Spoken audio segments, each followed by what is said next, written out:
Welcome to Buddha at the Gas Pump. My name is Ric Archer, and I'm down in North Carolina with Francis Dale Bennett and John Mark Stroud. Welcome to you both. Thank you. Francis and I've been helping Francis teach a weekend retreat down here, which has been tremendous fun. I first met Francis about a year ago when he was in a monastery up in Montreal, and he emailed me and told me he was listening to the show and recounted some of his experiences, in particular a profound awakening he had had some months prior to that. And he told me that he was going to be leaving the monastery, and I thought we should do an interview. Nobody knows about this guy, but I think he'll make a very good guest on this show. So about a week after he left the monastery, we did the interview, and Francis's life went from relative quietude to several hundred emails a day and Skype calls and all kinds of stuff going on, people sending him money, because, in my opinion, there was something very fresh and kind of pure and innocent and sweet about Francis's whole presentation of this. A little bit different.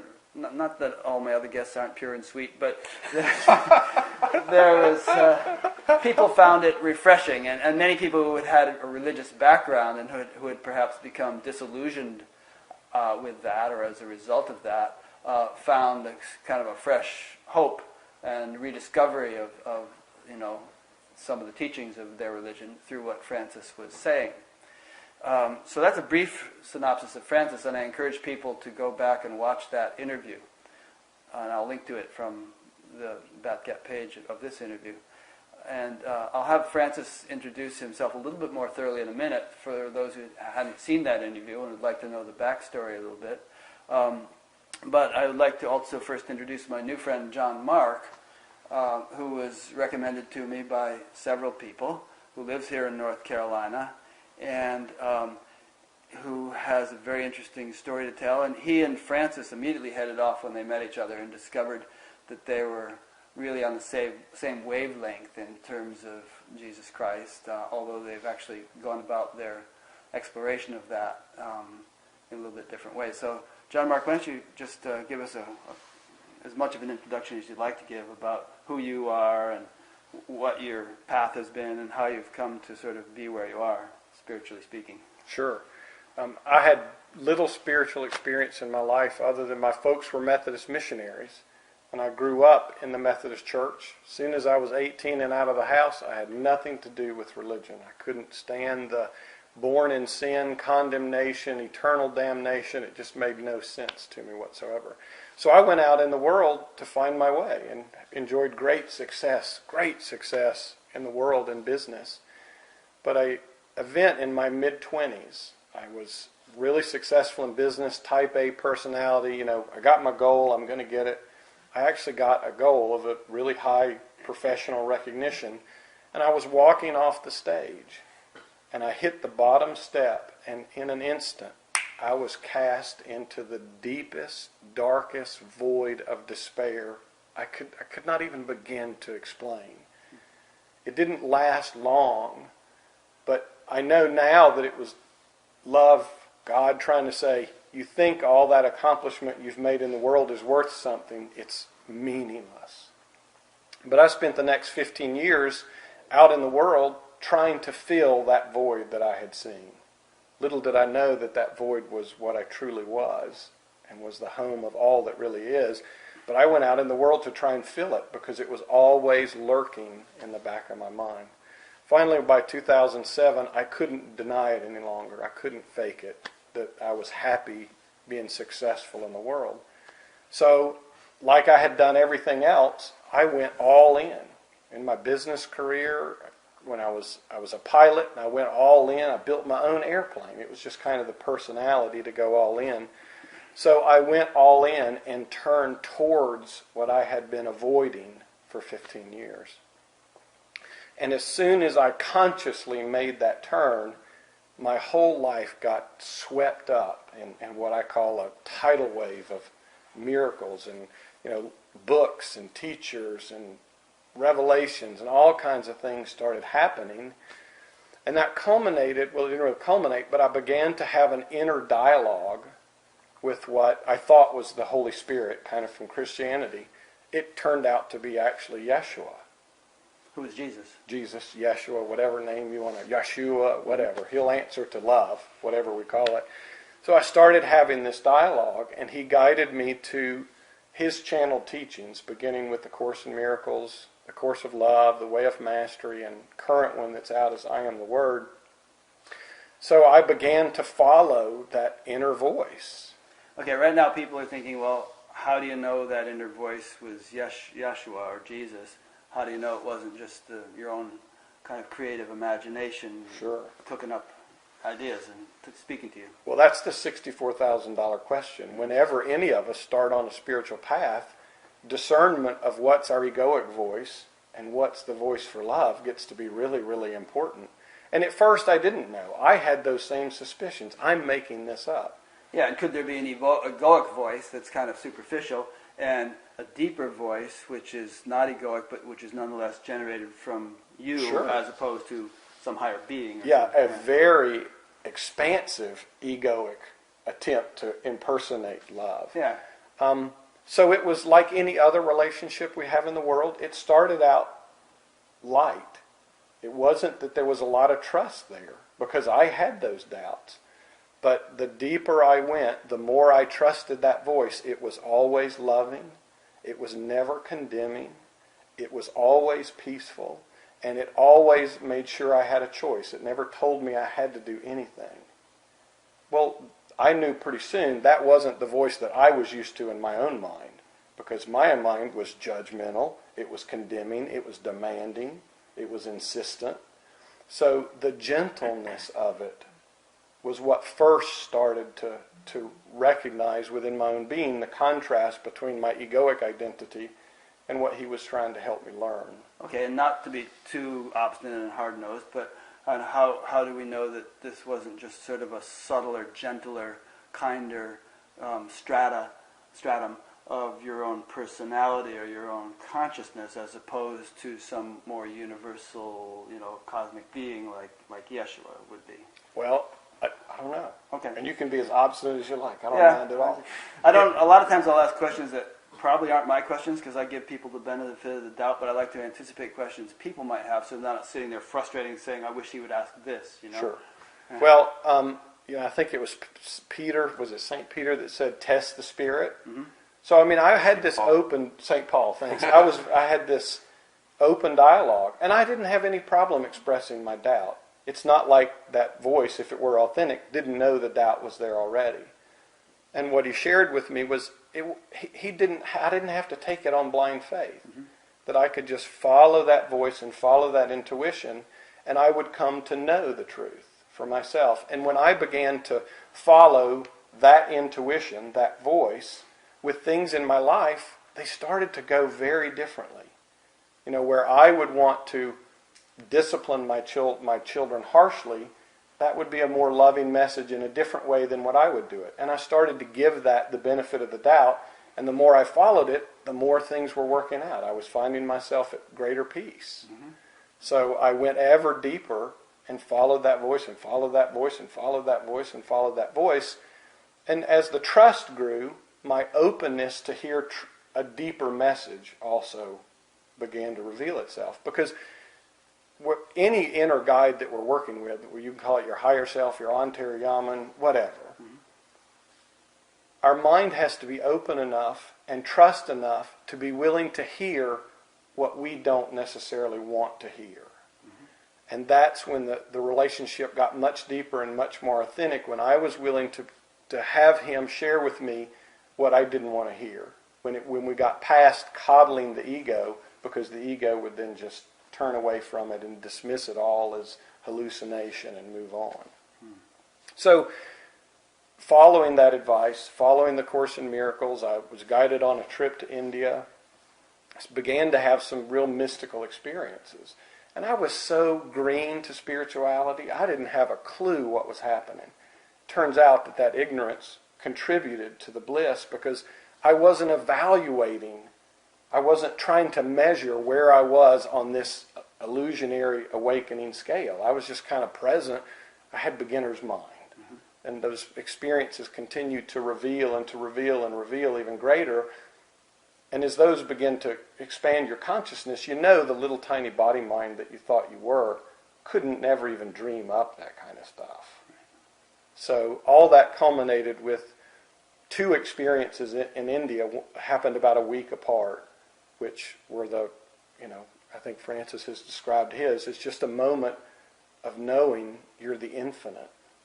And you know it, at least my experience was, I knew it with such clarity that the mind that I had known before couldn't even arise back out of that stillness.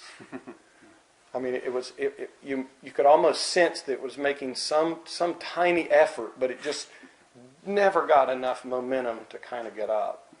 So I spent maybe 10 weeks, 8 weeks in a really weird state, because it was a kind of mindless state. It was real present, but it took a while for it to kind of fully integrate. Mm-hmm. So that's the short story. To make the short story a little bit longer, you told me earlier that you now have remembered a lot of your past lives or something. So in remembering those, did you see yourself as having been a yogi or a priest or a meditator or whatever, through a spiritual aspirant through a number of past lives? There was some of that, not a lot, but I'll share with you. I saw on one level those that might be related to one beingness, one individual expression, but then ultimately all incarnations, past, present, and to come, all arise within you and are not separate from you. Mm-hmm. So within what might have been attributed to this separated or distinct ray of light, there was some of that. There was some time with Jeshue when he was on the planet, which I came to learn later. That's why our connection was so open and available when I made the soul level choice to awaken. And you made that soul level choice in this life, you're saying? Or was it some before this life you're thinking, okay, I'm coming in now, and I'm at the age of such and such, I'm going to awaken? Or does it not? Is that a ridiculous question because it's not so linear and time-bound as that? Well, yes, no, and both. I think Francis used that earlier. My experience was that this would happen so that the work that I would do through One Who Wakes would be in this time frame at this time. But that's not to say that in our waking lives we don't alter what those kind of intentions coming into a lifetime are. Sure. Yeah, just like a person might say, well, I'm going to go to college and study biology, and then I'm going to medical school, and something else might turn out happening. Right. Yeah. So, Francis, for those who didn't watch the first interview with you, could you give us, synopsis of your life, your path, your awakening, just 5-10 minute version of it? Well, I'll try. I guess my background is Catholic Christian background. I went to seminary very early, right out of high school, and then at the age of 22, I went to a monastery, and I was at the Trappist Abbey of Gethsemane in Kentucky, the monastery of Thomas Merton, many of you may have heard of. I was very influenced by him, read a lot about Thomas Merton and a lot of his books in the that he had written while he was in the monastery. I read them when I was in high school and was very deeply influenced. Went down to the monastery and felt very drawn to that way of life. So I entered there at the age of 22 and stayed there for a number of years. Made my first vows there. Left subsequent to Gethsemane in the 90s. I lived in the Trappist Abbey of Our Lady of Mepkin in South Carolina near Charleston. I lived a monastic life, eventually transferring to a French community, living a bit in France, some in Canada, and got involved in some pastoral ministry, doing work with the dying. I went back to school, did a kind of clinical pastoral education residency, a 2-year residency. My second year residency was a specialty in end-of-life spiritual care. So I ended up doing a lot of work with elderly people that were dying, people with terminal diagnoses in a hospice setting, and also worked as a hospital chaplain, did some pastoral care in parishes. I was going along happily living my monastic life and doing some pastoral work, and in 2010, one time in church, I suddenly had a kind of epiphany, one could say. I guess if you had to put it in a nutshell, I would have to say that what I realized in that moment was that my own simple presence of being here in this very moment, here and now, that presence had always been present. I may not have always noticed it, but it had always been there. And that the presence of God, what I called God, that I had been seeking for so long, this presence, I'd had experiences of it coming and going and coming and going and coming and going, again and again and again. After a while, I kind of thought, well, maybe that's just the nature of that sense of God's presence. Maybe it's just not here all the time. Maybe we can only sense it at certain special times. God makes himself known. And what I realized in that kind of split second was that that presence and my simple presence in the eternal here and now, you could say, are the same presence. So it was kind of maybe a realization of God. You could say God realization, self-realization. You could call it what you would. But at any rate, it changed my life. It was a very joyous discovery. It's never left since. So you can imagine my wonder at that happening. I guess that's a kind of nutshell version, a Reader's Digest condensed version. And actually your nutshell version recounts the outer circumstances of your life leading up to that epiphany, but really, under the surface of those outer circumstances of this abbey and this job and whatnot was an ardent an ardent desire for Sure. God, for oneness with Jesus, for, however you'd like to phrase it. You were kind of burning with some intensity for 2-3 decades. Yeah, I would say that early on in my life, when I was just a teenager, I got involved in the charismatic renewal in the Catholic Church and Protestant churches and all mainline Christianity. There was a kind of neo-Pentecostal movement that really stressed a personal relationship to Christ and all that entails, just spiritual experiences, visions, speaking in tongues, prayer experiences, all these things were part of that movement. And I was pretty thoroughly immersed in that and loved it and really felt a very strong intimacy with Jesus, a devotion to Jesus. A sense, this weekend I shared some things about my aspirations as a young man where very early on in my life I realized that what I really came to this planet for, what I was really here for, was to somehow live my life in a Christ-like way. I was very drawn to the person of Christ. For me, Christ represented that sort of radiant presence in the world that Jesus kind of represented, the presence of God kind of shining through a human life. And that was something that really sort of possessed me. It was kind of my raison d'etre, you could say. It was my reason for being on the planet. I just felt like, yeah, that's what I want. When I would sometimes encounter different people in the charismatic renewal, Mother Teresa of Calcutta was a big influence on me precisely because of that, her Christ-likeness, the sense in which the presence that she seemed to radiate in the world seemed to me very Christic, seemed very Christ-like. The joy, the peace, the serenity, the kind of compassion, and that's sort of what I was after. I think that's what really motivated me to become a monk. That's what motivated me to do all the things I did in terms of spiritual seeking. I studied with various teachers. As a contemplative monk, I was given quite a bit of leeway, I would say, to go where my heart told me to go in terms of spiritual practice. And I did for a very long period of time. Rick was talking about a lady he had interviewed that was a practitioner of the Jesus prayer, which is just a prayer using the name of Jesus repetitively like a mantra. And in the Jesus prayer literature, the Philokalia, the early fathers of the church that wrote about this prayer, it's a kind of monastic spiritual practice that developed over some centuries. And they used to talk about the mind descending into the heart. That you'd pray this prayer over and over like a mantra, And eventually what happened was that the mind that was praying the prayer descended into the heart.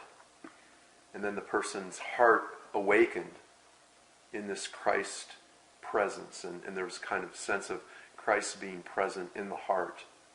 I mean, it's one maybe very Christian way of talking about awakening. But I think it is true awakening nonetheless. And so yeah, I would say that's very right. My impetus, the kind of driving force was in many ways symbolized in the person of the Christ, of Jesus Christ. I interviewed Timothy Freak twice. I don't know if you've ever read any Timothy's I saw books. the interviews, yeah. Yeah, but he contends that there was probably no historical Jesus, that you can look at the traditions of Egypt and about half a dozen other cultures that he mentions and see the same patterns: born of a virgin, 3 wise men, killed or crucified in some way, raised from the dead after 3 days, and that the whole story of Christ was just some kind of archetype that one culture after another keeps repeating and turning into a sort of a source of inspiration. So I'm not sure if that even needs to be addressed, but I'm kind of curious about it. And I guess the underlying question is, who is Jesus? Who was Jesus? Who is he now? Mm-hmm. There's obviously a kind of a fundamentalist absolute attitude toward him in certain circles.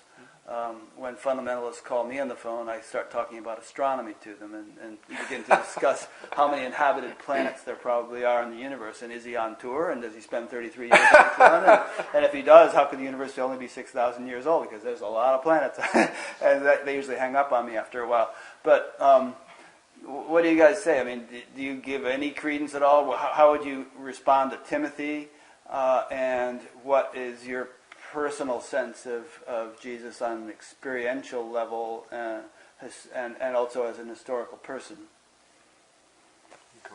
Well, my own experience, which of course all I can relate to, mm-hmm. is I have found his consciousness shared with me to be very real. Mm-hmm. Very real. And in my own looking back and seeing my lifetimes, there was one that was at the same time as his. Mm-hmm. So I had that symbol.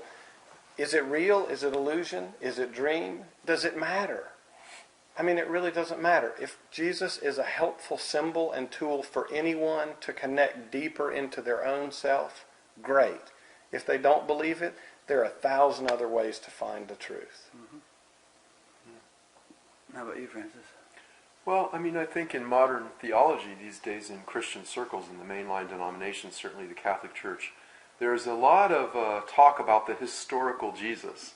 You hear that a lot. There was a thing called the Jesus Seminar, in which a lot of scholars got together and they kind of debated about the various scriptural accounts of words of Jesus, things Jesus said, and they go through and rate them. We think that Jesus very likely said this. We think he maybe said this. We think it's probably an ice cube's chance in hell that he said this. They went through and rated all the canonical gospels. Well, I think it seems to me that they even did that with some Gnostic gospels that weren't in the canon of Scripture. And there is a lot of concern about the historical Jesus, and was there even a historical Jesus? Some people would say. Personally, I think it's probable that there was a historical Jesus. Now, whether or not all the things that are attributed to him as having said, whether he said those things or not, I think that's kind of up for grabs a lot. I think maybe these scholars are probably at a better place just academically to kind of know what's maybe likely, and so on and so forth. They base that on various things that gets kind of very complex and technical, and I'm not qualified to go into that. But I kind of agree with John Mark in a certain sense. I think that for me, especially now, Jesus is a kind of archetype. He's a symbol. And much like the Buddha is a symbol. The Buddha, many people, when they come into Buddhist temples in Buddhist countries, they bow down to the Buddha. And I worked with a Buddhist teacher for quite a while. And he told me at one point, he said, when they bow down to the Buddha like that, they're not really bowing down to the historical Buddha, although, there was a historical Buddha in all probability also. There's a lot of teachings and kind of evidence that there was this being that existed, Gautama, and so on. But he was saying what they're really bowing to is the Buddha within them. That there's this potentiality in human beings, of waking up, Yeah. of realizing who they are. I think the Buddha represents that. Christ represents that. And for many of us in the West, Christ is the most compelling archetype of that. When we were really little kids, many of us heard stories about Jesus that were beautiful, beautiful stories about this beautiful, radiant being who went through the world radiating this love and compassion everywhere he went. And I know that was certainly in my mind as a child. And I think in some ways that's really what's important about the person of Christ, is what does the person of Christ represent for you? Not so much whether or not he existed. I personally believe he probably did exist historically. But I think in a way, I think you're right. It's a bit irrelevant. Yeah. I think maybe the question is, what does he represent for you now, too? Because obviously in your experience, he's primarily not some guy who lived 2,000 years ago. He's a living presence now that communicates with you now. And, millions of Christians feel that their lives were transformed once they made the conscious kind of connection with Jesus. Big changes took place. And, of course, then the fundamentalist mentality comes in, and they insist that that's the only way, and so on, but that's kind of irrelevant. So do you feel that Jesus is like some kind of guiding deity for this planet that is there for anyone who wishes to form a relationship with him, and then that relationship can transform their life, and perhaps that there are other guiding deities, like people speak of Ramana Maharshi coming to them in a vision, and then they establish this relationship with him, even though he's deceased. Is that a viable theory as to who and what Jesus is and what he's doing? That's what he describes of himself in the Way of Mastery, which is a channeling that he did where he speaks. That he is but one of many Christed beings. I see. Ramana, there are lists and lists of them. And that they all perceive each other as absolute equals. Yeah. Equals, we share one self, one ground of being. And that is perfectly equal. And within each and every person now, whether they have woken up to that presence or not. So he has no corner on the awakening market, so to speak. Any being can connect with some inner guide that works for them, whether it's Jeshue or Ramana Maharshi, or if you think of dead relative. Whatever that is, love will show up and work with you with whatever works. Yeah. And in his teachings, The Way of Mastery, he makes it very clear, you don't have to believe in him to awaken. Right. You only have to awaken to the truth of eternal nature, which is what he is, which is what we all are. But there's no prerequisite. If you don't believe in Jesus, then you're screwed. When you were saying that he is like part of, there are a number of beings who can do this, I was sort of thinking, okay, so it's like a team. And then when you said dead relatives, I thought, but that sounds like Little League, and Jesus is on the Yankees. There seems like levels of professionalism in terms of these teams. But I guess maybe what you're saying is whatever works for you. If you're in the first grade, you don't need a calculus teacher. You need an arithmetic teacher who's going to teach you 1 and 1 is 2, and so on. And so you connect with whatever is helpful, and then maybe you move on to another one once you graduate from the first grade. Sure. Well, I had other teachers come to show up to work on specific things in my eternal beingness. So there's infinite help available to all of us. It's this thought that we have to walk the path to purification or to love, and then we're worthy of the big prize, rather than saying, I don't have a damn clue how to get there, and I'll take all the help I can get in guiding me there. So you live in the South, more or less Bible Belt, although you're in a little island of sanity in Asheville. Some would say insanity, but it depends on your value system. But would you, what do you make of this saying that's so often repeated, that I am the way, the truth, and the life, no man cometh unto the Father but by me? And, They use that to hammer people and to dismiss anything other than the path they're on. What do you make of it? Well, I am both the of way. you, please answer this. I am the way, the truth, and the life. The truth and the life, and no one comes to the Father except by me. Mm-hmm. But that me does not represent a body-mind identity. That me represents the Christ, the one presence, God, whatever that is. Mm-hmm. That's the only way you can come to it.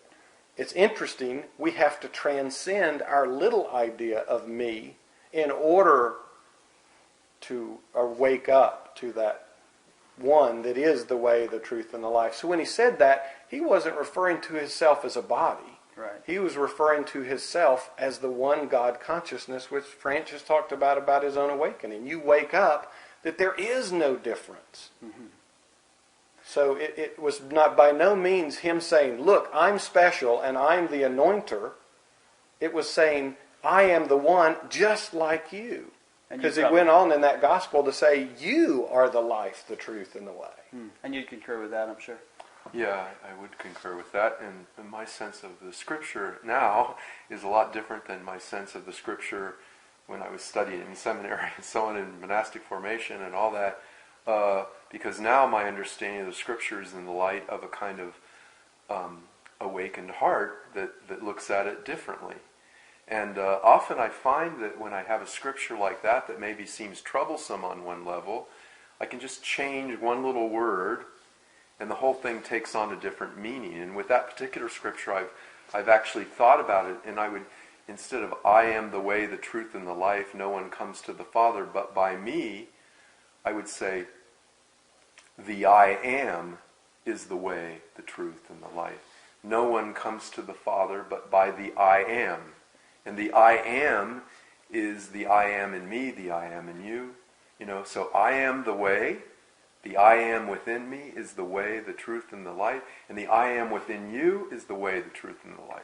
Yeah. So it could be taken as a very sectarian, narrow kind of thing that Jesus of Nazareth, this dude who lived back 2,000 years ago in the Middle East, is the way, the truth, and life. If you don't believe explicitly in that particular being as being divine, then you're doomed. Or maybe, what if Jesus was pointing to something much more universal than just his own kind of ego sense, which I would say he probably was, that would be my guess. And he was saying, this I am that dwells in me also dwells in you. And you have to access that to find your way back to the source of all being itself. The Father, he would say, but the ground of all being itself. There's other scriptures too where he says, I and the Father are one. And I said in the book I just put out, what if he meant that to mean something a little broader than how we normally interpret it? What if he meant, instead of I and the Father are one in some exclusive way, maybe he was pointing to the idea that you also are one with this infinite source of being itself, with beingness itself. You yourself, I am, you are, you all are one with that reality. You just need to wake up and see it. Yeah. And when you wake up and see it, that's the Christ.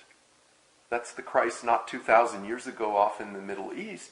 That's the Christ right now in Wapakoneta, Ohio. It's taking the kids to soccer. That's the Christ right now in Chicago, Illinois, getting on the train. And that's the Christ right now getting interviewed by Ric Archer.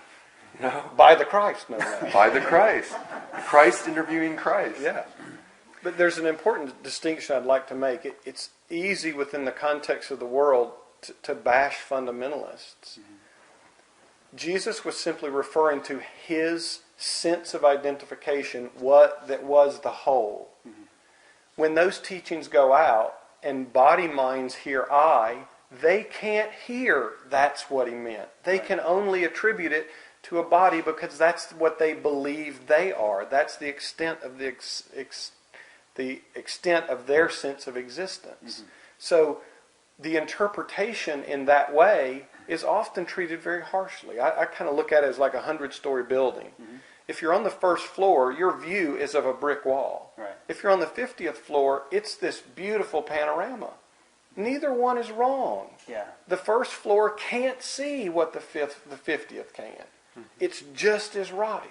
Mm-hmm. And it's what tends to happen is when we rise in consciousness, we tend to judge the floors below us and envy the ones above. When you finally wake up, you recognize you took the whole trip. And there was nothing but innocence on every floor because you could only see what you could see while you were there. Mm-hmm. So there's no guilt about it. There's no wrongness about it. And if we would allow people to walk their path and be on the floor that they are, and just let it be. Mm-hmm. Good analogy. You know, the other day I was thinking about, I was talking about kind of development and the process of awakening and how it needs to be integrated and it grows and it expands. And this reality that we've awakened to is infinite. Therefore, the understanding of it, the unfolding of our understanding, the deepening of our love and our understanding and our presence can only be infinite. You know, it can't be finite. How could it? And it's a lot like if you had a little baby. You know, we look at little babies. There was a little baby this weekend here that was just precious, beautiful, perfect little being. You know, you look at that and you think, what a perfect being this is. Smiling and happy and radiant and radiating that joy of being in a very innocent way. And you would never say, oh, well, you know, this isn't a very good person because they're not fully grown.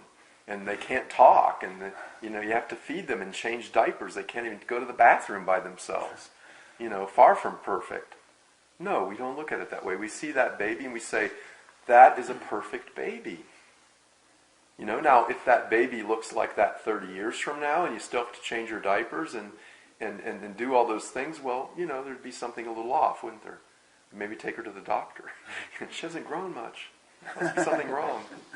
But that baby is perfect as a baby.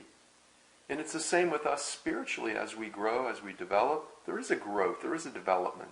It's not an either-or thing. It's not like, you know, you're awake or you're not awake. I mean, on one level, okay, that's true. On another level, there's an infinite expansion possible.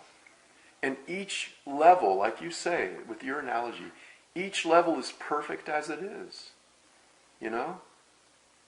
And each level incorporates the previous ones. Absolutely. You know, it's like you have the circumference keeps growing.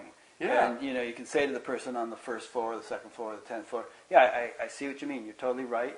But there's also this. But there's more. Yeah. Sure, but you don't ridicule. I mean, that was his message. Let those who have ears to hear, hear. Yes. They'll take in all they can take in from where they perceive themselves to be. Yeah. But within all his teachings, he was a master in parables, is he didn't give teachings for different floors. He was able to craft one teaching that could take you from the bottom to the top, and that teaching would grow with you as your sense of self grows as you move up metaphorically in consciousness. Because the parable of the prodigal son can be understood on the most basic worldly form level, but yet it speaks to the greatest spiritual truth on the top level. So the mastery of his teachings was the ability to speak to every aspect of his one self, no matter their level of dreaming. I'm sure that a lot of people listening to this will, you know, be able to relate to that in terms of, you know, having grown over the years and then reading a scripture like the Bhagavad Gita or Ramana or the Bible or something, and you know, each year that they read it, they discover a new level of depth that they hadn't noticed the previous year. You know, it just keeps getting deeper and deeper, even though it's the same words over and over again. And wouldn't it be different if we read that and said, wow, that's my point of view right here, right now, and not need to defend it or go out and get everybody else to see your point of view, but just rest in that's my perspective now, and know that tomorrow or next week or next year, you want it to be greater. Yeah. We have this fear-based consciousness that we get some level of clarity and we just want to stop there and try to protect that. And we do it by trying to oftentimes peddle it on other people or judge other people who aren't quite as enlightened and see it that way. There's no need for any of that. Right. If we would allow everyone to walk their path, we talk about spiritual paths like it's Christianity or Buddhism. Every person's life is their path, period. Yep. You can think of A Course in Miracles as an oar you might use on your own little river, or Buddhism or Zen. They're tools to help, but your life is your path, crafted perfectly. You can't ever get off of it, and there's no way you can screw it up. Yeah. Good news. Gospel. Yeah. So walk your path. If tools are helpful, if other people's experiences are helpful, but oftentimes we chase other people's experiences. Just walk your life, moment to moment. You can only breathe your breath. Mm-hmm. So do you feel that people who put most of their energies into trying to convert other people to their way of seeing things, to their religion or sect or cult or whatever, are fundamentally insecure in their own situation, and they're trying to compensate for that by getting others into it? Or Well, sure, it's all fear. Yeah. If my belief, more people believe what I believe, then I feel more secure in my belief. More sure I'm right. Yeah. Sure. But where you're going when you get to the top of this building is beyond all belief. Mm-hmm.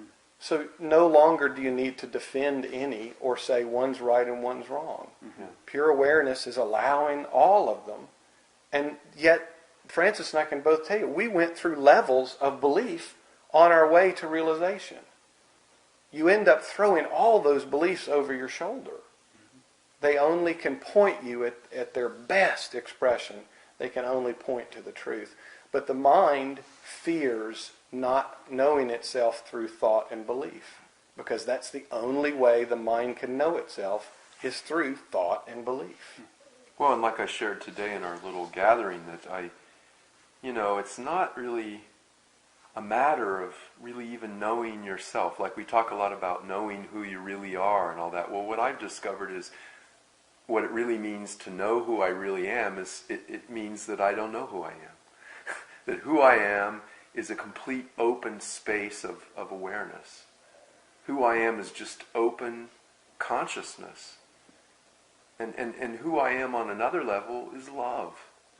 And define love. Looks good on you, by the way. So it's one of those things that, who you really are can't be defined, because who you really are is not an object. It's being itself. And who you really are can only be lived. And I talked a little bit the other day about the early fathers of the church called humankind a capax Dei, which is a Latin phrase meaning a capacity for God. That who we are has nothing to do with some separate little individual. What we think of as this separate little individual is actually simply an emptiness, a capacity. I think that's what the Buddhists are getting at when they talk about that quality of anatta, no self. That there's this kind of emptiness that is made empty in order to contain fullness. Fullness of the life of God. Fullness of being. So on one level there is this emptiness, on this other level there's this fullness. They're not mutually exclusive. They don't fight with each other. And the other thing too, when Jean-Marc was talking, I was thinking of, I often think of this comes to me, the truth needs no defense. The truth can take care of itself. You don't have to kind of rush to its defense. And it's funny, because since I've been in this whole non-dual spiritual scene, and I've been kind of interacting with various people in this, and and I'm pretty familiar with the kind of concept and the experience of religious fundamentalism, and people getting kind of caught in a view and then defending that view and being sure that they're right and you're wrong, or we're right and those ones are wrong, and dividing up the world. And what is that? Who likes to divide things up? It's the ego. It's this kind of false self that thinks of itself as this separate entity, rather than as a kind of unified whole. And the ironic thing is, a lot of people in the non-dual scene look at Christians and poke fun at Christians and talk about how narrow they are. And I have to honestly admit, I've run across just as much narrowness in Advaita, Neo-Advaita, as I did in Christianity. Maybe more, sometimes a little nastier. People get very, very offended if you don't have exactly their view of non-duality and you don't use the exact same words that they use. And, what is that? It's all the same kind of reality. And I think a being like Christ, this kind of symbol of Christ, it points to something that transcends this kind of petty little, divisions and all that. Mm-hmm. That was Yeshua's teaching of let your cup be empty of the small self, right, and the big self will fill it, and your cup will runneth over. There you go. Love will. So, same teaching. And when you really wake up into them, you see the same teaching in every. They're in Buddhism. They're in Zen. They're all pointing at the same thing. Mm-hmm. They're all saying the same thing using a different language. Nice. It's really the end of judgment is the welcome mat to enlightenment. And we hear it all the time, but we're scared to give up judgment because what we really want to hold on to is the I that's doing all the judging. And we'll put our focus on what we're judging so that we won't look at who's the judger. And of course, when you do the inquiry there, you will find that there's nothing really there. When you two guys, you came a little late today, and as soon as we had a break, I saw the two of you kind of go like, bees to honey, and begin having this conversation, and I was over on the other side of the room. So what did you I guess you began kind of exploring where each other was at in terms of your whole orientation to Jesus and whatnot. What kind of conversation did you have? And maybe you can reiterate some of the points. And I say this kind of thing a lot, but I don't think our conversation was really that important. I mean, like when Jean-Marc walked into the room and he came down here and we our eyes met, and the Christ in me could see the Christ in him. I mean, there's something funny about that, isn't there? That when you awaken to this reality within, you see it. Well, for one thing, you see it in every single human being on the face of the planet. Right. After this happened to me, I would be in a metro in Montreal, and there'd be a lot of people, some of them looked kind of grumpy, and yet I could look around and see so clearly that this consciousness, this beingness, and yes, even this bliss, which it's essentially blissful. And it's in every single human being on the face of the planet. A lot of them don't know it. A lot of them aren't aware of it, but it's there nonetheless. It's always been there, always will be. When I awoke to that reality in me, it wasn't just in me. I came to realize, this Christ, this reality, this beingness, this spacious awareness, whatever name you want to slap on it, it's absolutely permeating everything that exists. Mm-hmm. And when someone wakes up to that, it's almost like the Christ waking up to the Christ. It's the Christ recognizing himself or herself. And when people have woken up to that, it's just obvious. If you've woken up and you see someone else who's woken up, you know it. You sense it. It's just like if a family member that you never knew kind of walked and knocked on your front door, and you might look at them and go, oh, this might be my brother or my sister or something. Because you recognize the resemblance. It's like, oh, they got mom's eyes just like I do. Whatever. Yeah. There's something about this. There's a flavor of the Christ spirit, the Christ kind of consciousness. There's a flavor to it. There's that prayer I shared by Cardinal Newman talks about the fragrance of Christ. Let me spread your fragrance everywhere I go. Flood my soul with your spirit and life. Penetrate and possess my whole being so utterly that every soul I come in contact with may feel your presence in my soul. And when you're awake to that presence, and you meet someone else who's awake to that presence, it's obvious. It's a love fest, The Gita has this phrase of seeing the self in all beings and all beings in the self. Yeah. But it is special when that self is looking back consciously. Yes. Yeah. That's that's something really special that you could never put a word on. No. They talk of heaven on earth, and a society in which a large percentage of people are awake in this way. Do you guys have a sense that, and in Christian terms, I guess they call it the second coming and the golden age that's supposed to come after the second coming, and so on. Do you folks have any thoughts on that? And do you have any kind of intuitive sense of that being on the horizon? Mm-hmm. We were talking about this just before we got started. Mm-hmm. Jeshue has shown me a global event of awakening. Instantaneous, or you snap your fingers, or is something that's actually underway now? Yes, but it's underway now. But it will reach a crescendo tipping point. When it happens. 100th monkey kind. Yeah, bam. Now the way time works is not linear, so that potential could happen tomorrow. It could happen 100 years from now. Right. It depends on how many beings decide to drop the charade that they're not God, that they're not Christ, and stop playing small and simply wake up to the truth that's been true all along. The more that happens, and it's happened on this, when Buddha and Jesus walked, there were very few. I know 10 or 12 personally. So it's happening with great, great, great speed. When you see it energetically, what's happening, it is this quantum kind of movement. Yeah. What do you see as the variable that would determine whether or not people decide to drop the charade?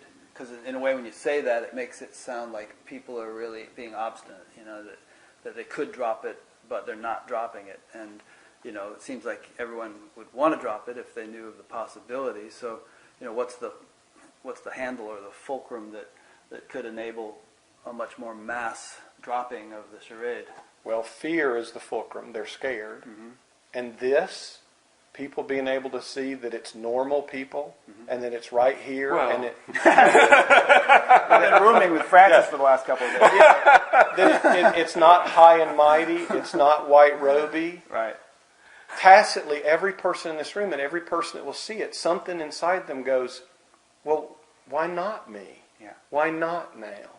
So the fact that more and more beings are awakening, we'll call it into our Christ self. Others may call it whatever. What that's really mirroring back to every soul is it's okay. Yeah. It's okay. You can drop the whole charade of needing to protect your little tiny kingdom to become the whole.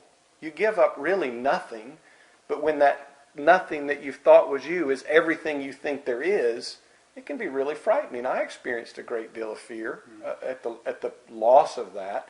Afterwards, you think, oh my God, how could I have ever been scared of this? What the truth is. So this is what's accelerating the Christ. And for me, you don't need any spirit, you don't need any fancy practice, you don't have to go to a cave, you don't have to meditate any day. It's here, it's now. It's within every being. If you look behind the thoughts, if you look behind what's seeing, if you look behind what's hearing, it's there. It's there. And there's no criteria except the soul's recognition of that. That's what it really is. When our body-mind moves into alignment with that, because the soul wants nothing but to awaken. When our body, mind, and our soul are on the same page, it can go very quickly. One of the themes that Francis and I have been talking about this weekend is, whether you do need to do or might want to do some kind of practice or something, as opposed to just, why not just recognize it? Like, Francis, for instance, just recognized it one day. He was in the process of putting a wafer in his mouth or having it put there, and all of a sudden, bingo. But After 30 years of practice. That was 30 years of practice. Vipassana, Zen, monasticism. You were a pretty ardent seeker, and there's the old Zen saying that enlightenment may be an accident, but practice makes you accident prone. So sure. So I would agree with you. You don't have to do that, but I wouldn't proscribe it, and I would say if you're inclined to do that, don't be dissuaded by such statements.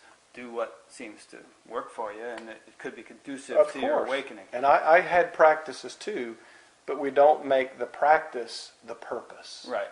But oftentimes that becomes the purpose within the egoic consciousness. It's So that's it's what a I'm means referring to an end. It's not an end in itself. Yeah. And I noticed John Mark said, after he said that, he immediately said, to become something like to become aware of that which sees, that which knows, that which hears, that which, in other words, to become aware of consciousness itself, before it's conscious of anything in particular. Just consciousness itself. And that is, guess what, folks? A practice. Mm-hmm. You practice doing that, because it's just a slight shift of attention, isn't it? Normally we notice when we're hearing things, we notice what we're hearing. We notice the symphony, we notice the rap music, we notice the bird whistling, or we notice the jackhammer or whatever. And we're focused on the object that's making the noise. Or when we see, we're focused on the objects that we're looking at. But there's always, always, always a consciousness that is seeing through our eyes, that's hearing through our ears. Any good spiritual practice worth its salt is just pointing us back to that one consciousness that in a certain sense is unchanging. It's always present. It's this silent awareness that's aware of whatever we're aware of. But how often are we aware of that? And I think awakening is just when that wakes up to itself. When awareness, when consciousness becomes conscious of itself. And that is, in a nutshell, what enlightenment is, what awakening is. It's a very simple thing. It's not rocket science. Mm-hmm. It's not esoteric. It's not strange. You and I were talking about Andrew Cohen's idea of evolutionary enlightenment, which I don't think he really originated. It's an age-old idea, perhaps, but he's reality. He's articulating it nicely. Yeah, and the gist of it is that there's a sort of a fundamental force within the universe itself, a kind of a guiding principle that has the intention or the effect of having consciousness wake up to itself. And there's the blood in our veins, the cells in our bodies, the evolution of various species seem to all be moving in the direction of forms which are more and more capable of enabling consciousness to wake up to itself within those forms, or by virtue of those forms. That's more of a statement than a question, but you guys could riff on it if you like.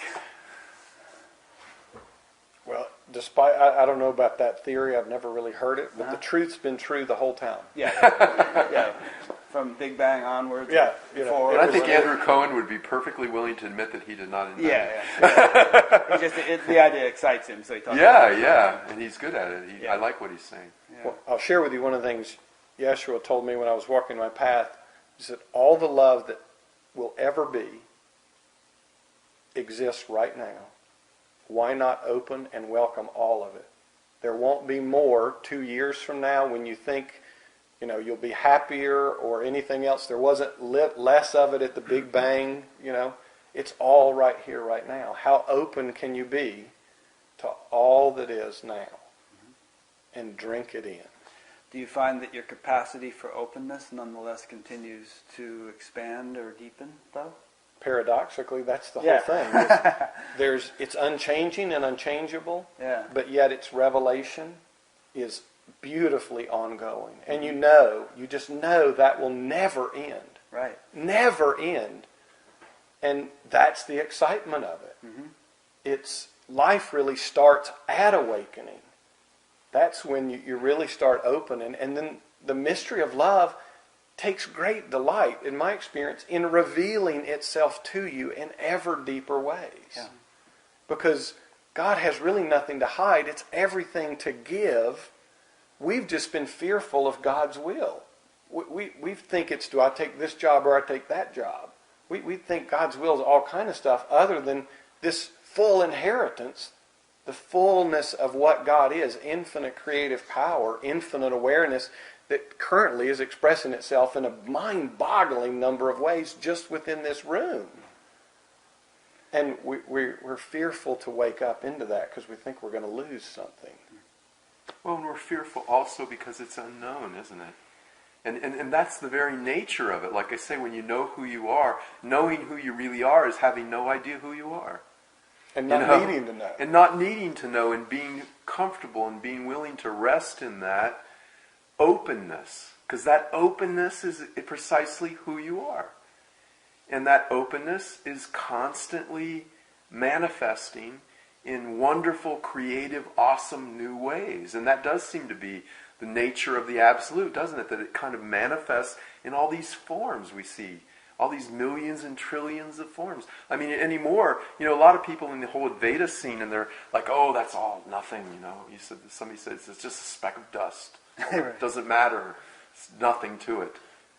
It's like, well, okay, but then why is it here? It seems to be here anyway. Apparently it's here. And believe me, I really do get it. I know it's not really here. But the appearance is here. And isn't it lovely? I'm always amazed anymore. I go out in nature, or I just go out. I can get excited over cracks in the sidewalk anymore, just because I think what a wonderful, what a wonder this form is here. Yeah. What a miracle. Like that Your song. Yeah, that song. What was that one lyric? The miracle is that anything is here at all. That anything is here at all. Yeah. It says, I used to look for miracles. And now the only wonder is, what is it? I used to look... Now the greatest miracle is that anything is here at all. Something like that. You guys can look it up. It's a song called... Everything is Holy Now. Everything by is Holy Peter Now Mayer. by Peter Mayer. It's a beautiful song. Great song. Yeah, when I was coming down here, I had a hour and a half in O'Hare Airport to kill. And I was walking from one terminal to the other, and they had some science museum had a display on the wall of kind of electron microscope pictures and artists' renditions of nanoparticles, really microscopic stuff. And so I stopped and looked at them and read the little captions underneath. And it was just like, isn't that wonderful that, that the incredible intelligence that goes into structuring things on this level of creation, and why should these little, molecular structures be like that? And it's not billiard balls just arbitrarily banging into each other. No, there's this kind of a beautiful order, innate, brilliant, infinitely unfathomable intelligence that's governing it. And if we looked at a single of the trillions of cells in our body, that is jaw-droppingly amazing. Just the level of intelligence that goes into the organization of a single cell. Mm-hmm. And here we are in an ocean of that, as the ocean of that. Yeah. And the true joy of enlightenment is the exploration of that infinitely unknown and completely unknowable, but yet intimately experienceable.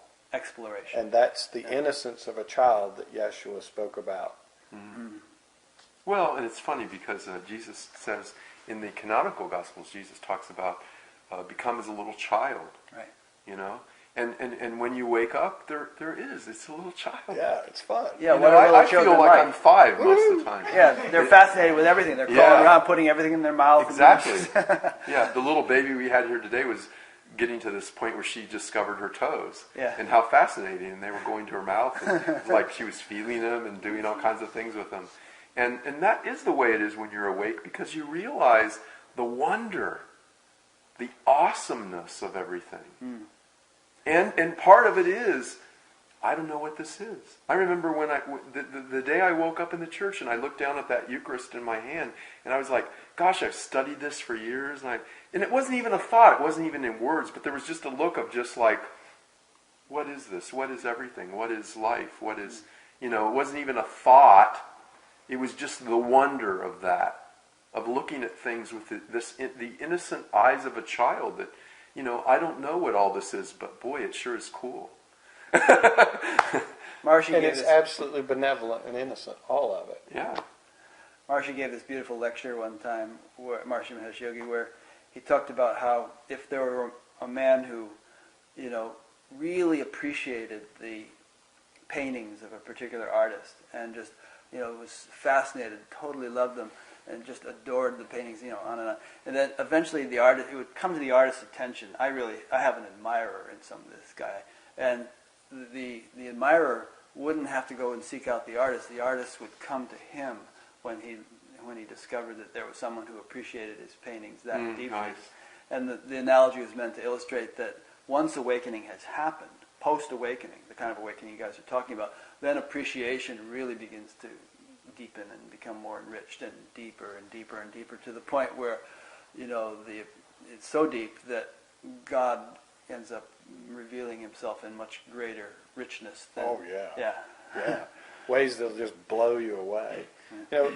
There's a lot of talk about gratitude on the spiritual path, and it's really important, but for me, kind of after the awakening, it's like an infinitude. Gratitude just isn't big enough, and gratitude, of course, always had a choice, usually because something had happened.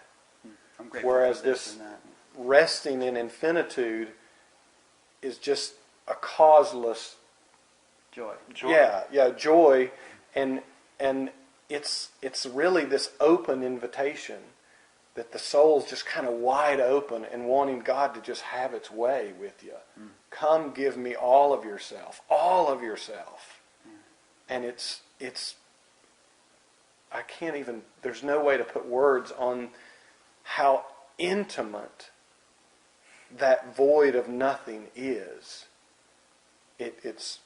It's just, you can't put a word to it, but it's so here now and so close, but you can't point to it, you can't see, you can't describe it, but it's just this radiant infinitude. And you could as easily call it fullness as nothingness. I mean, sure. That's a good adjective. Well, or you could just be silent, and that's probably the Not best. call it anything. Just enjoy it.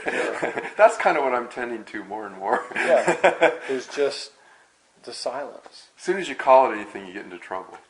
Well, Meister Eckhart has a famous saying where he said, we know God. The path to knowing God is a path of unknowing.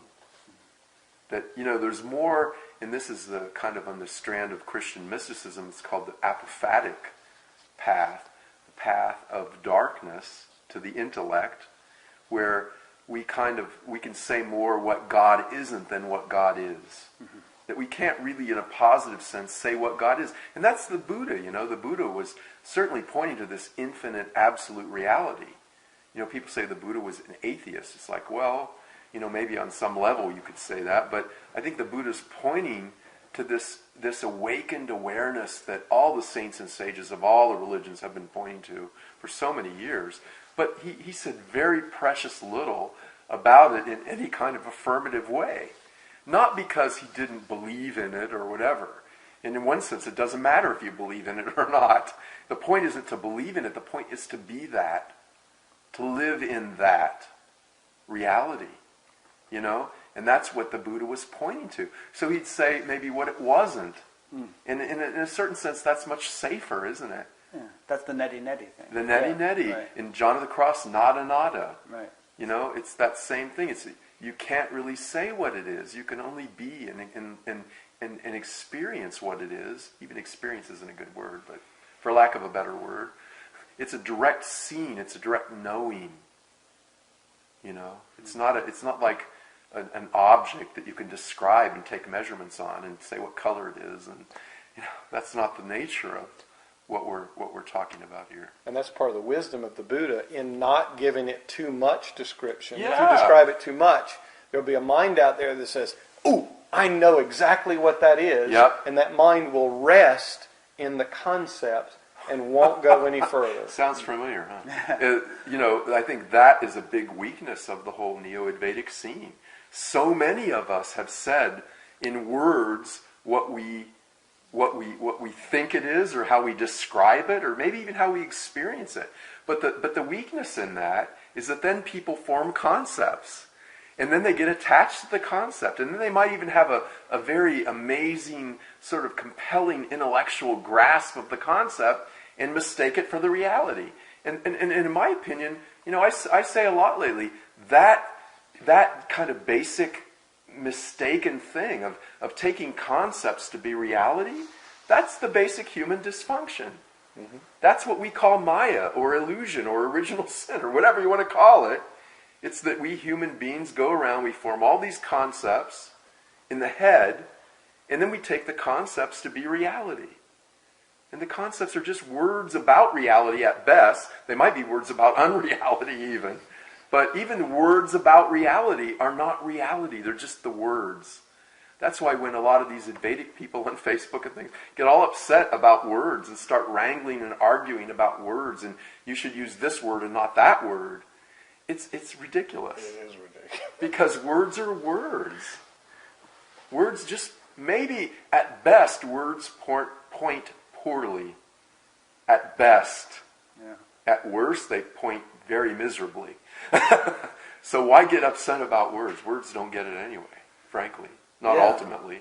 And if that's true of, something that's so unmanifest and abstract and subtle as what we're referring to here, I mean, even the color red, the taste of an apple. Yeah. How could you describe that in words? You can go on and on forever, but it won't do justice to it. I mean, scientists can kind of analyze, okay, red is a certain wavelength and all, but those are more words. So ultimately it's just a kind of a shared experience. And, Could somebody get an apple? Oh, yeah, throw us an apple or an orange or something. Would you grab that water right there, please, Francis? Thank you. An orange will do. An orange. Yeah. So if somebody comes up to you and says, hey, describe the taste of an orange, I would go, yeah, you right give there. me the orange. Right? Yeah. I'd bite into it. And I might bite the skin and say, ooh, it's bitter. Yeah, right. Because I'm just getting the outer aspect of the orange, and the sweetness is in the inner. Yeah. And I would take it and say, well, that's great. Your mind has said, ooh, I know what this is. What's the mechanics behind all that that's creating an experience? We stop at form. Mm-hmm. The mind is form. It's in words, it's in concepts. So it stops at form rather than looking at how could any of it be without exploring the mystery. Because the mind wants to stay away from the mystery because there's no mind in the mystery. Yeah. And one of the ways of exploring the mystery is just to bite into the orange. Sure. To without taste the orange. label. Yeah. Without the, oh, it's good, oh, it's bad. I had a better orange 10 years ago. Mm-hmm. Oranges suck now. I mean, we do that kind of stuff all the time. Yeah, same with apples. But one thing I find interesting as a sort of a tool of understanding is also to, as a non-scientific person, but to use a layman's understanding of physics and to analyze down apparently solid object to the point where there's no object left. It's just all sort of unmanifest potentiality. And, if you looked closely enough with the right instruments, that's what you'd find here. Nothing of any physical substance. I mean, I said this in a recent... Turn that, what you just described, inward on your own thoughts, feelings, and experience, and you'll find it's just as empty. But it'll be a whole different experience turned inward than looking outward as an object because the body-mind is left unchallenged. Exactly. And, the outer world, we experience it outwardly through our senses, which are designed to focus outwardly. So you want to do a 180 and do the exploration inwardly. But you get to that same reality, which exists as the ultimate reality of the orange. And you are that reality. You're the essence of the orange. And, the physical world, if you took all 7 billion people in it and got rid of all the empty space between all the subatomic particles in their bodies, you'd end up with an object the size of a grain of rice. There's not a whole lot of physicality in the apparent physical world, And then that grain of rice, get it down even deeper, and it's just probabilities, strings, whatever. There's really no physical world of any actual solidity. And yet, here we are. What a mystery, and how exciting is that? Yeah, it's cool. Next lifetime, I'm going to pay attention in science class. You mentioned a while back that Jeshue told you, I forget exactly how you said it, gave you a vision of what the world might be like at this tipping point where everybody awakens. Can you elaborate? Give us some particulars. Sure. The world as we know it is an expression of our collective consciousness. So all the military weapons, all the debris, all the poverty, the hunger, all of it. And the destruction that's taken on the planet. Right. Well, in that vision that he showed me, in that moment, it's all made pure. The earth is also purified because it's just an outpicturing of consciousness. Mm-hmm. And when the consciousness wakes up to its purity, everything will change. Not just humanity, the world itself will alter. There were colors in the sky that I had never seen. Mm-hmm. It was a total global event, not because it's all happening in an infinite mind, in this infinite field of awareness. So as it changes, it will all change. And that was what was so powerful, was the rivers ran clean in that instant, because it was no longer needed to reflect back the inner disturbance, which is humanity. I guess what I would say to that is, the skeptic comes up in me. I can't envision it as being instantaneous. It may be instantaneous in the big picture of things, but it may take a generation. I mean, is the Amazon going to regrow instantaneously? Are the fish populations going to repopulate? Or are all the stored nuclear waste going to somehow go poof and disappear? It seems to me there'll be a change in the collective mindset, but it may take a while, and even scientific discoveries and breakthroughs and new solar technologies and whatnot to actually implement it on a concrete level. It does take a while for the subtle to percolate into the gross and become practical. Yes? No? Maybe? You're welcome to see it however you'd like. Well, there's no precedent in our experience for... Well, in my experience of awakening, and Mm-hmm. Francis it is what was there before is gone. Yeah, but let's say you had lost an arm, and you could awaken, and... Well, I think Jeshue has already showed us that he could replace limbs and raise the dead. That didn't take a long time, whether you want to say that's archetypal or whatever. Mm-hmm. I wouldn't put any bet against the infinite power of creation. Yeah. All possibilities means all possibilities. You're right. Mm-hmm. Yeah. And I just simply default to the choice of the highest possible imaginable beneficial choice. Yeah. I'm with you, but there's the whole sort of 2012 mindset, people expecting to wake up and find a different world on December 22nd or whatever it was. And I just sort of feel like there's certain laws of nature that are always going to, they have their own way of functioning. Gravity is gravity, and even though Jesus walked on water, let's say. So was it really gravity? Or is that because we all believe it's gravity? Gravity was still working. He was just operating at a level more fundamental than gravity. Therefore, he had command over that law of nature. Well, if you've got this command of accuracy, ask to see the vision from him yourself. Okay, Jeshue, get on the stick here. Because you're speaking with such great authority. So have at it. Well, to a certain extent, I can only share with you what I'm playing said. devil's advocate. I was going to say, I know Rick, and I think he just likes to be the devil's advocate. And of course, and he kind of enjoys that role. It's a dirty job that somebody's got to do. And it's okay. That's fine. Yeah. So that's what I've seen. We'll when that comes to pass. We'll see. Yeah.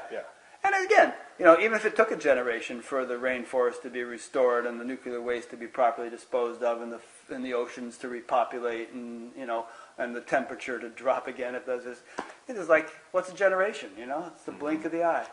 And it may be that on the level of the manifest laws of nature, it does take a while for the subtle to percolate up and for things to play out.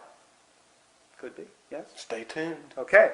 I'm more and more happy and perfectly content to just say, I don't know. Whatever. Either way. Whatever happens. I'd be happy either way. But I'm with you in terms of the optimism part. Yeah.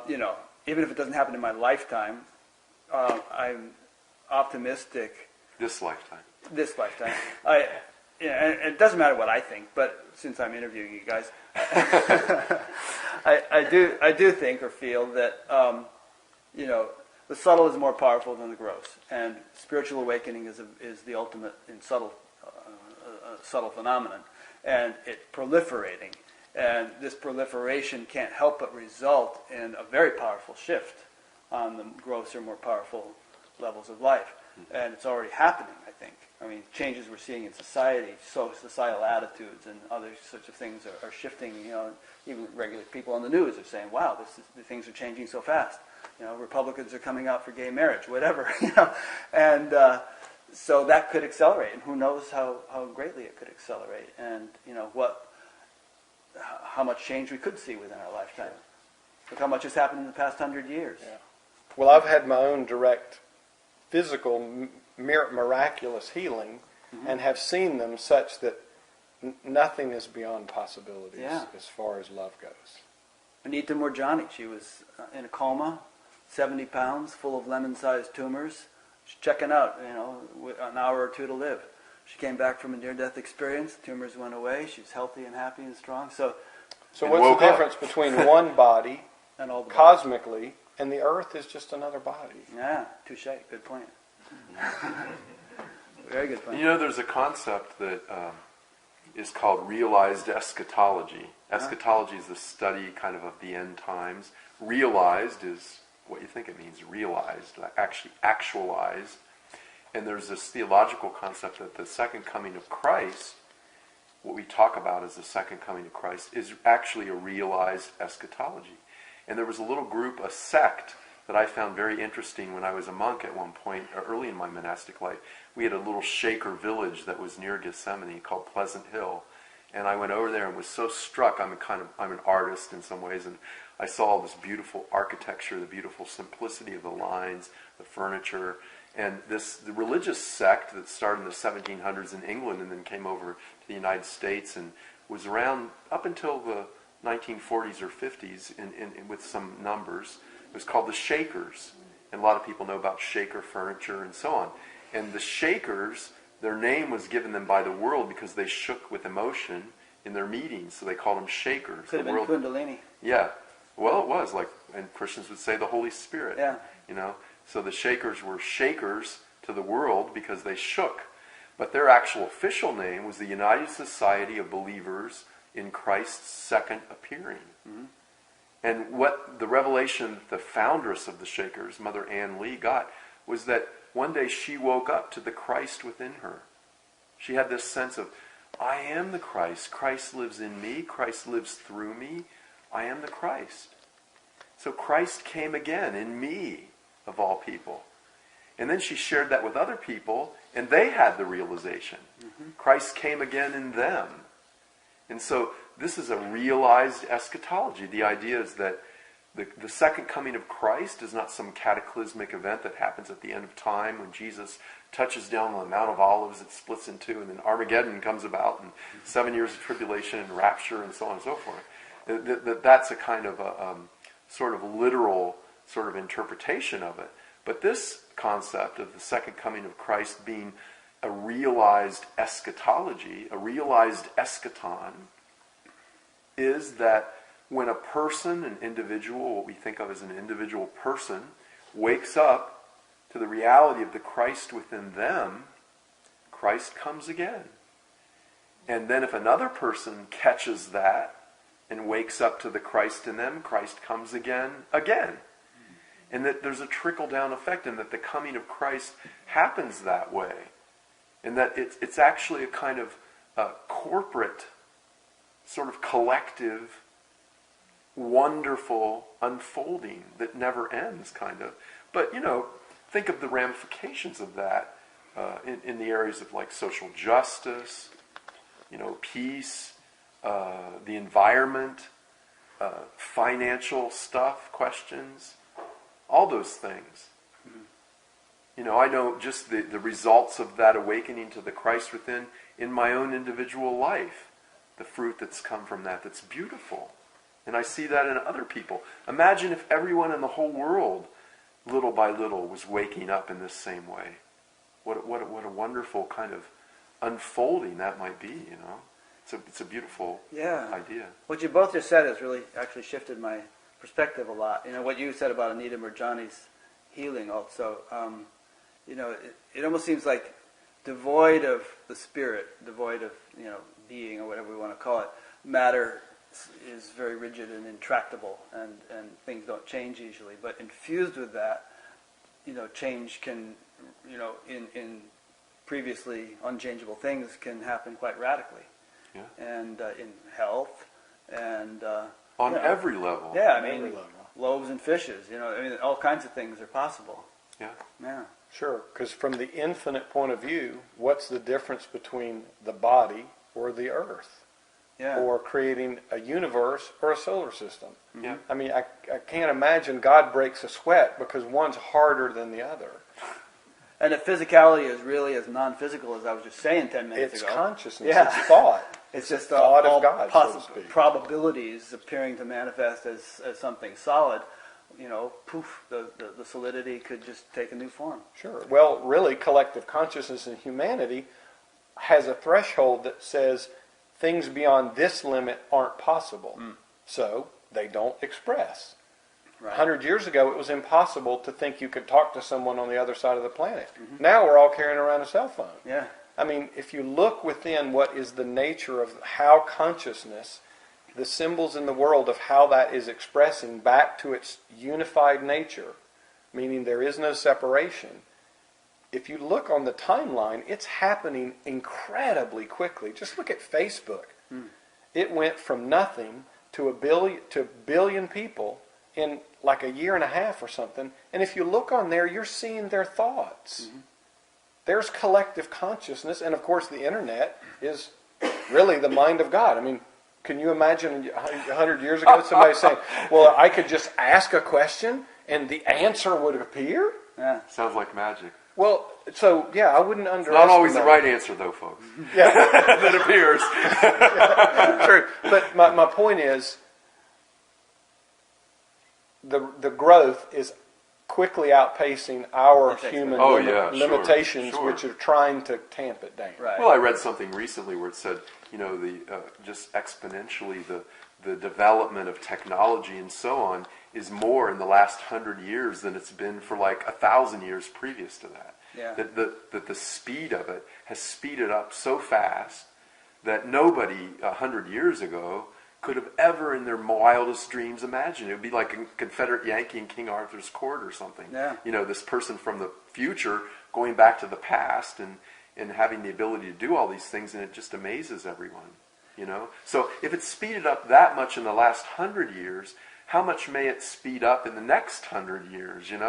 It's anybody's guess, isn't it? So if you look at all of those things, all of them are the shortening of time. And we were talking of the end of times, when the consciousness is reunified as one, and you can communicate with any being, non-locally, whatever. There won't be any need for time. I mean, time itself will. So that's what's happening. All these things represent time being compressed and compressed and compressed and compressed to the end of time. When that happens, who knows? And when Christ comes again in you, You are eternal. that's the end of time for you. When part of what happens when one wakes up, at least for me, was the end of time. Like time no longer. I mean, time you can still, of course, there's still time on a relative level. You can use time. I got here on time to do this retreat. I'll leave at a certain time and get back to Ohio at a certain time. And it's probably helpful on just a practical level to know so that I don't miss my plane and so on and so forth. So that's like Eckhart Tolle calls it clock time. And yet, on the most absolute kind of real level in my own direct experience, right here and right now, there is no time. So when Christ comes again, when you wake up to this consciousness, when the consciousness within you comes to know itself, it's the end of time. It's the end of the world. Yes. You know what Christians talk about? The end of the world. Right. The end times and all that. Yeah. And all those are true upon awakening. All those phrases actually make a lot of sense, don't they? So there's something, even in very literalized fundamentalist Christianity, there are symbols, there are myths in a certain way, there are archetypes that are pointing, they're pointers to this reality. And in every single religion these exist. In Christianity, it's in one form with a certain set of words that are used. In Hinduism, it's another form with another set of words. But the reality, as I say, it's not the words. The words are simply pointing. And isn't it amazing how they all point to this same... When you actually have a living experience of the reality, you come to realize that. Well, it's the same reality. I could pick up the Upanishad and read it. Somebody sent me, a Vipassana teacher sent me a Dzogchen text, and he said it was like one of the most kind of difficult Dzogchen. And I picked it up and I understood every word. It's like, because the reality that I've awakened to is the same reality that these Dzogchen sages way back when woke up to. Mm-hmm. So of course we're speaking the same language, which is the language of love. It's not a language of words. And love's timeless. Yeah. Time is a concept to measure eternity, it was once said. Mm-hmm. Well, it's going to come in the realization, the second coming of Christ, whatever you want to call it, within each being, and that will be the end of time. Right. We as body minds, thinking time is so real, thought the end of times would be apocalyptic and bad. Mm-hmm. It will be the most joyous celebration ever. Yeah. Was for me. Yeah, me too. And it may not be the end of time as a practical tool for catching planes and stuff. You still wear a watch and all, but it'll be sort of a kind of a dawning of the timeless in collective consciousness. Yeah. I'd say. Yeah. Right. There's lots of concepts that are useful. Mm-hmm. You know, the concept of the United States and Canada is useful. You know, but if you get in a plane and fly over the border, you're not going to see the United States and Canada. You're not going to see a line saying U.S., Canada, you know. But it's a concept that we use that's helpful, helps us know where to send our tax money, you know, so they can make good roads and stuff like that. It's fine.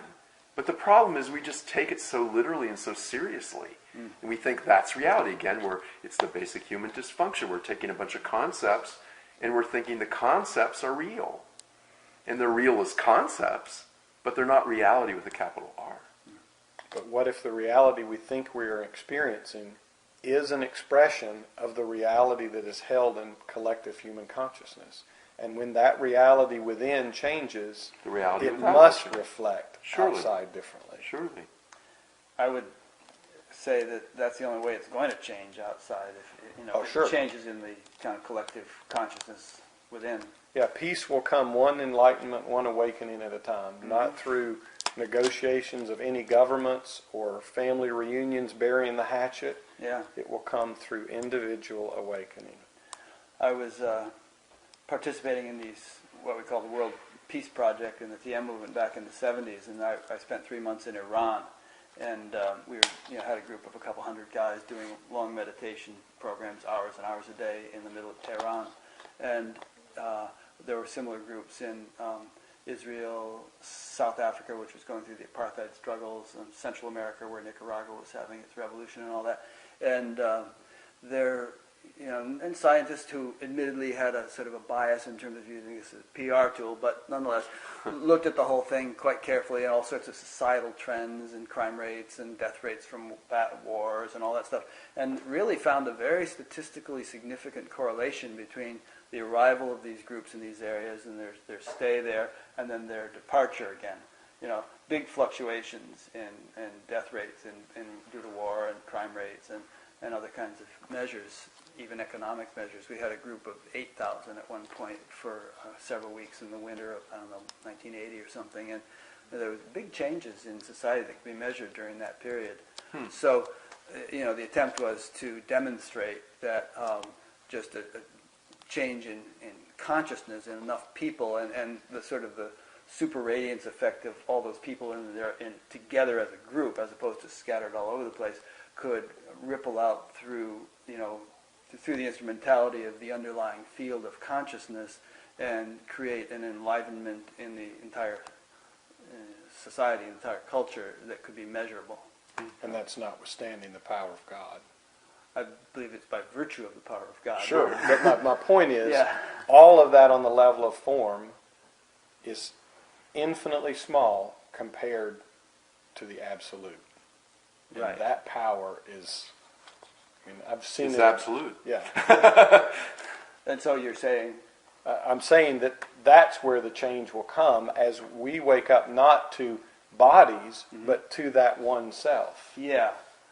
Well, that's basically what these people were experiencing. They were in meditation, waking up to that one self to whatever degree of clarity, and and not thinking about the crime rate or anything else, but Right. but by virtue of that awakening that was taking place, and believe me, being in a group of 8,000 people meditating together, Sure. it was palpable, it was thick. That there was an effect. Sure. Well, when I was a monk... Thank you. It may have contributed to my awakening. It may have. When I was a monk, every day we would have a period of prayerful meditation in the very, very early morning, so the whole community would be there. And even that, we were talking in Montreal, it was maybe 30, 40 people. And yet often there would be a sense of presence, that there was a more kind of concentrated sense of it. Wherever two or three are gathered. Yes. And I think there is a reality there that, 8,000 people, it must have been really kind of incredible. But imagine a whole planet of that. Eckhart Tolle has this book called The New Earth. Right. And a lot of what he's saying in that book is sort of that vision. And that's the Christian vision from the book of Revelation, that there's a new heaven and a new earth. That this kind of new heaven and new earth won't necessarily come about by God just waving a magic wand over it, but that it's a kind of actualization of God present in the earth itself, in all those things, those forms, that they somehow actualize. It's consciousness again becoming aware of itself within all that, and the transformative effect of that is infinite. And that's, I think, that evolutionary enlightenment. It's just amazing that there's no end to it. I think is what they're saying in that field of thought, that there's no end to it, and that seems to be what the absolute, for lack of a better word, enjoys doing. This play, this lila, this dance that's so creative and so beautiful and so wonderful to behold, and it's amazing. Would you like to add anything? Infinitude and just wonder. I'm not as familiar with you and your work as I am with Francis. Do you want to talk a little bit more about what you do with people and for people, and what kind of, if someone were to get in touch with you, what would they do? Okay. They can go to my website, onewhowakes.org. Information's on there. I do teachings. One of the favorite things I do, which Jeshue did with me in my own awakening, I asked, how can I speed up my awakening? He said, we'll use movies. And I said, really? Movies? So he would... Jesus likes movies, like me. Well, and he teased me because he said, recognize I had a stick in the dirt when I was walking the planet. But now we have the ability to go into a movie theater and expose our consciousness to things that we probably never would see. So by watching the movies, it caused all of my egoic judgments and desires and preferences and all that stuff to come out of the buried subconscious up into my awareness, where I could, to use some Christian parlance, I could forgive them. I could let them go. I could be with them and see, oh my gosh, I see that I'm holding these judgments.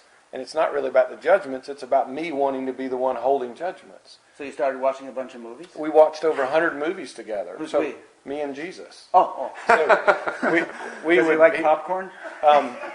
No, his non-physical First corn form dogs. doesn't. So he would tell me to pause, and we would look at what was going on in my own being. So you sort of analyze what you had just seen in the movie and discuss it or whatever? Sure. So now I extend those same teachings by showing Waking Up to the Movies, which is a lot of fun. Did you send me? I have a file on my desktop that says "Waking Up to the Movies," and it must be. That may be it. I guess you didn't send it. I don't know where it came from. Maybe you sent it to me. I don't know. And then I do teachings around much of the Christ consciousness stuff. I went through the Course in Miracles, the Way of Mastery, Course of Love, all that stuff. But the teachings that Jesus gave me as very simple and practical practices, I extend all those. And then whatever else kind of comes. So back to the movies for a minute. I mean, did you watch? I mean, were you watching just uplifting movies? Are you watching slasher movies, or what kind of movies? The whole spectrum. I mean, we Porn? watched. Well, I'd had plenty of that already. So we watched horror movies because I needed to see within my own being where fear resided. Where was it within my consciousness I was unwilling to look? Because, of course, love allows all things, goes, it's letting it all happen. So we watched everything. I mean, the whole spectrum, but from metaphysical teaching movies, kind of like The Matrix. We just did one last night, Intouchables, which is a beautiful symbol about meeting people as equals rather than seeing disability as something that makes someone less than someone else. So there were all kinds of beautiful teachings in there. So now people come, we have popcorn, I show Waking Up to the Movies. That sounds like fun. I've often thought that, when you get a movie like Close Encounters or Star Wars or, some of these beautiful, or The Matrix, or these interesting movies that have come out, they're not just the brainchild of Steven Spielberg or George Lucas. Spielberg or Lucas are like channels for some higher, bigger intelligence that wants to, infuse a particular concept into the mass consciousness. Would Jesus agree with that? Of course. I think love's been trying to wake us up very gently for quite some time. And using movies, songs. I mean, if you start to listen to songs, and if you'll turn the love songs instead of this way, and you'll turn it this way, they start to speak to you on a very deeper level. So the message, when you wake up, it's everywhere. It's like, oh my God, how could I have not seen it? It's on every billboard, it's on the radio, it's on the movies. So he just helped calibrate my consciousness by watching those movies to kind of the Christ mind, or that infinite absolute kind of view. Speaking of messages that are trying to be, conveyed to us, do you have any opinion about crop circles? Well, I don't know. Just ask Francis a question and I'll go find out. Okay. And the reason, I'll just riff for a minute while he finds out. The reason I asked the question is that about 30 years ago, I came across a coffee table book about UFOs, and I just had this intuitive aha that that's part of the mix. And I know it seems Ooga Booga, it seems New Agey, but it just sort of felt like there's actually, higher beings or, alien races or whatever that may be more advanced than us that actually are interested in our survival, if not our blossoming as a planet, and that they are part of the whole scene of what's going on, So did you find anything out? Yeah, go listen to Bashar on crop circles. People have been telling me to interview this guy, Bashar. There you go. Okay. Bashar? Did you know you must have known about him already. You weren't just told about him in the last 30 seconds. He's come across the radar before. Okay. Yeah. Consciousness is one. It's infinitely vast, and as Jesus said, knock and it will be shown to you. We're so rooted in this idea that we have separate minds that we're oftentimes not open. I mean, all channeling is open to that other consciousness. Nothing is hidden behind the veil. Nothing is hidden. Well, along the same lines, in terms of this vision of a much brighter age dawning, does that vision include membership in a much larger brotherhood of civilizations beyond our own planet? Yes. And you've kind of gone into the details of that somewhat in your no, other than knowing that as we wake up into our one, all else that is one will be known. But again, it's not so much on the level of form, it's on the level of formlessness. We're still it's kind of like run to the other side of the bridge and look at it from God's point of view rather than continuing to be biased to form. Look at it just from consciousness. Right, from the perspective of and the implication of that is, with regard to this point, you'll see a very different. You'll see a world from the consciousness side that doesn't have limitations, lack, barrier, separateness, alien. It's one unified whole mind, consciousness. And the universe is my family. Correct. And that's all known the higher you move in that kind of metaphorical building of consciousness.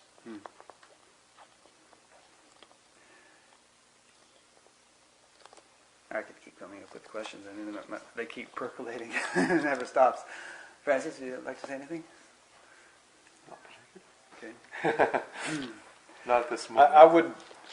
Some of that stuff can get very scintillating and get Yeah, lots of it can interest. be mind candy. Just wake up. Yeah.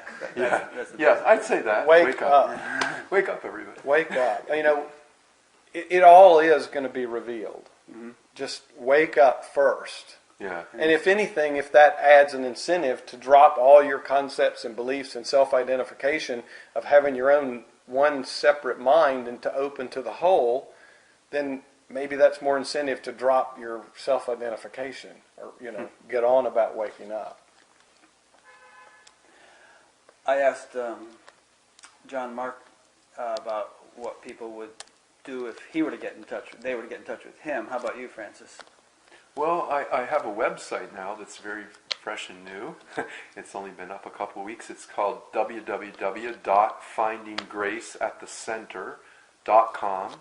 All lowercase, all run together. Finding Grace at the Center. I'm very active on Facebook. So if you look up Francis Bennett, there's several Francis Bennetts, but I look like this. If you look up Francis Bennett on Facebook, and you'll see my little picture, and then you just click on that, and I take all friend requests. And so I'm using Facebook as a very different, I've just recently been informed that it's a social media, it's a public forum, and that it's used in a certain way, and I kind of probably don't use it in the way it was designed to be used. I've never posted anything about where I went to dinner or vacation. I've never posted a picture of a cute kitten, as far as I remember. Or an angry cat. Or an angry cat, or a video of one. But I basically just post spiritual posts, 4, 5, 6 times a day. They just come to me, and this kind of stuff just seems to be coming to me a lot for some reason. And so when it does, I either, if I'm on an iPhone, I can post it, or if I'm near my computer, and if I'm not, I just kind of write it down, stick it in my pocket, and post it later. Mm-hmm. I do a lot of interaction and engagement with people through the Facebook, and I do Skyping. If you come to my website, that Finding Grace at the Center website, there's one page that tells you how you can kind of Skype with me. I have a PayPal. People can pay through that, or I also do Skyping for free for those who can't afford anything. I don't ever want this to be something that is about money. It's not really about money for me. I just have a book that just came out yesterday, officially, and it's called I Am That I Am. It's just a book kind of that came out of my own awakening. I had a spiritual director at the time who encouraged me to journal about it. I really had no intention of writing a book, frankly, but I journaled and gave him pieces of the journal to read, and after about a year or so, he said, I think there's a book here. And so we kind of organized it together as a book. I presented it to a publisher, Non-Duality Press, and they wanted to publish it. So here it is. So all of those things are ways to kind of get in touch with my message, what I'm trying to share with people. Mm-hmm. And, the Buddha speaks of right livelihood, and I just want to mention that you do have a day job. Since you got out of the monastery, you needed to support yourself. And I'm happy to be instrumental in helping you transition from that day job to being able to do what you love best and what the world needs dearly as a full-time thing. So, if people want to invite you to come and do a retreat someplace, and you've already been invited to several as a result of my first interview with you, you've been up to Alaska and places. Yeah, North Carolina. Reach out to Francis, and he'll be happy to travel someplace. And me too. And you too. Yeah. Okay. Because I don't have a day job. Yeah. I love for a living. Yeah, and me too, actually. Although I don't quite feel like I'm in the same league as these guys. Yeah. The oldest profession. I love for a living. And live to do nothing but love. Yeah. I'm sorry, I shouldn't make fun of that. Oh, it's cool. Thanks for joining in. I was just saying that, I also have a day job, and I'd love to be doing Buddha at the gas pump full time. I don't feel like my role is quite the same as yours, and in fact, I wouldn't have taught a retreat by myself, even though I taught 100 of them back in the old days, but I was a parrot, and these days I feel like it's got to come from, genuine direct experience, and I feel my experience needs maybe it's a self-doubt, but I feel it needs further maturation before I would be confident or qualified to sit up in front of a group and lead a retreat and really be of value to people. But I really enjoyed doing this one as your sidekick. Yeah, thanks, Robin. Oh, I thought you were the Lone Ranger. I think maybe you're Batman and I'm Robin. So, maybe we'll have some You are Batman! Batgap! Batman! That's true. There you go. So maybe we'll have some more such opportunities. Yeah, I hope so. We got invited somewhere. We did. So James invited us to... That's true. Somewhere. We might go to Virginia Beach in the fall and do one at the Edgar Casey Foundation. Yeah. Cool. Yeah. So what I'll do, as I always do, is I'll have a blog post. Batgap.com is a blog. And there'll be a blog post specific to this interview, and it'll have a little bio of both of you with links to your website, books, your book. Have you written a book? No. Okay. And but anything you want me to put there. And for those of you who happen to be listening to this while you're commuting or something, you don't have to pull over the car and write down what these guys just said in terms of their website, because it'll be there, and you can just follow the links. Also there you will find an archive of all the interviews that have been done so far, about 170-something to date. And there's a tab where you can sign up to be notified by email each time a new one is posted. There's a chat group that springs up around each interview that gets usually several hundred substantive posts with each interview. There's a donate button, which I rely upon in order to continue to do all this. So feel free to click that if you're so inclined. And if you don't like PayPal and don't want to mess with that, there's a tab which explains what my address is in case you want to send a good old-fashioned check or something. And someone was discussing this with me over the weekend. They said, why don't you charge like $20 a month the way Eckhart Tolle does, and you could retire now. And I thought, maybe, but I'm not Eckhart Tolle, number one. Don't have that kind of audience. Number two, I'd sort of like for this always to be free, if possible, and for people to just donate on a voluntary basis if they feel like it. I think that would be more fair to the people I interview, because they would have a larger audience than if there was some restriction. Theoretically, I could do like a 15-minute teaser, and then you have to pay to watch the rest. But I don't know; those things seem gimmicky. So, for the time being, and hopefully ongoing, it'll be free and open to anyone who watches, who wishes to watch. But I do rely on the support, and that's a much longer spiel than I usually give on this point. So that's about it. Thank you both very much. It's really been a joy doing this with you and meeting you, John Mark. I hadn't met you at all yet, and it's really fun to do them in person rather than Skype all the time. And so thanks to those who've been listening or watching, and we'll see you next week.